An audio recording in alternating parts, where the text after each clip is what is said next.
සුබ දවසක් ඔයාලා හැමෝටම ආදරෙන් පිළිගන්නවා බබාට කෑම YouTube channel එකට. අද හදන්නේ පොළොස් වලින් රසම රස කෑමක්. මේක ඔයාගේ අවුරුද්දට වැඩි බබාට කෙටි වේලට ඒ වගේම බත් එක්ක කන්න හදලා දෙන්න පුළුවන්. තාමත් බබාට කෑම YouTube channel එක subscribe කරලා නැත්නම් අපේ channel එක subscribe කරන්න. ඒ වගේම bell icon එකත් click කරලා අලුත් videos දාපු ගමන්ම දැනගන්න. අපිට ඕන වෙනවා තම්බලා පොඩි කරගත්ත පොළොස් ටිකක්.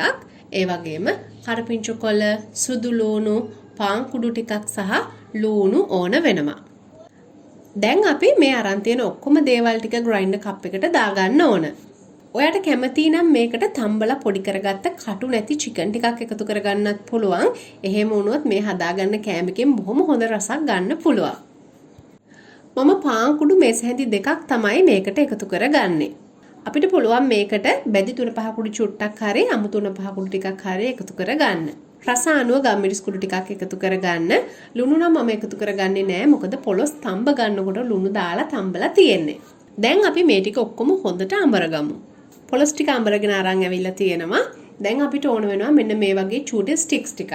මේකට ඔයාලට කෙබාබ් ස්ටික් නැත්නම් අයිස්ක්‍රීම් ස්ටික් මේ වගේ මොනවා හරි පාවිච්චි කරන්න පුළුවන්. දැන් අපිට තියෙන්නේ හදාගත්ත මිශ්‍රණයෙන් මේ විදිහට ටිකක් අරගෙන මේ ස්ටික් එක වටේට මේක මේ විදිහට දාගන්න. මේ මිශ්‍රණයෙන් ටිකක් අරගෙන ස්ටික් එකට තියලා අතින් තද කරන ගමන් ලස්සන හැඩයකට අපිට හදාගන්න පුළුවන්. ඔන්න ඔය විදිහට හරිම ලේසියෙන් අපිට මේක හදාගන්න පුළුවන්. මේ ටික මේ විදිහට හදාගත්තට පස්සේ අපි එග් වොෂ් කරගන්න ඕන. බිත්තරේ සුදු මද කහ මද හොඳට ගහලා අරගෙන බ්‍රෂ් එකකින් මේක වටේට හොඳට බිත්තර ගා ගන්න. දැන් අපිට තියෙන්නේ මේක බැද ගන්න. බැද ගන්නකොට ගැඹුරු තෙලේ බැද ගන්න අවශ්‍ය වෙන්නේ නැහැ. තෙල් ටිකක් අඩුවෙන් පාවිච්චි කරලා pan fry කරලා ගන්න පුළුවන්. මේක වටේම කරකවන ගමන් වටේම හොඳට දුඹුරු පාට වෙන්න බැද ගන්න ඕන. අපිට අවශ්‍ය ප්‍රමාණයට බැදුනහම මෙන්න මේ පාටට තමයි තියෙන්න ඕන. ඔන්න පොළොස් වලින් රසම රස කෑමක් බබාට ලෑස්ති. මේක ඔයාගේ අවුරුද්දට වැඩි බබාට කෙටි වේලට ඒ වගේම බත් එක්ක කන්න හදලා දෙන්න පුළුවන්. පොළොස් වගේ කෑම කන්න අකමැති බබාලට ඒ පෝෂණය මේ විදිහට බබාට ලබා දෙන්න පුළුවන්. මේකට තව අමතර රසයක් ගන්න අපිට චිකන් එකතු කරගන්න පුළුවන්, මිශ්‍රණයට චීස් එකතු කරගන්න පුළුවන්.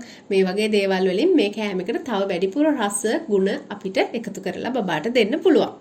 ඉතින් මේක බබාලට විතරක් නෙමෙයි ලොකු අපිට උනත් හරිම රසට කන්න පුළුවන් කෑමක්. ගෙදර හැමෝටම රස බලන්න ටිකක් වැඩිපුර හදාගන්න. අපි අලුත් වීඩියෝ එකදී ආයෙත් දවසක හම්බ වෙමු. හැමෝටම සුබ දවසක්.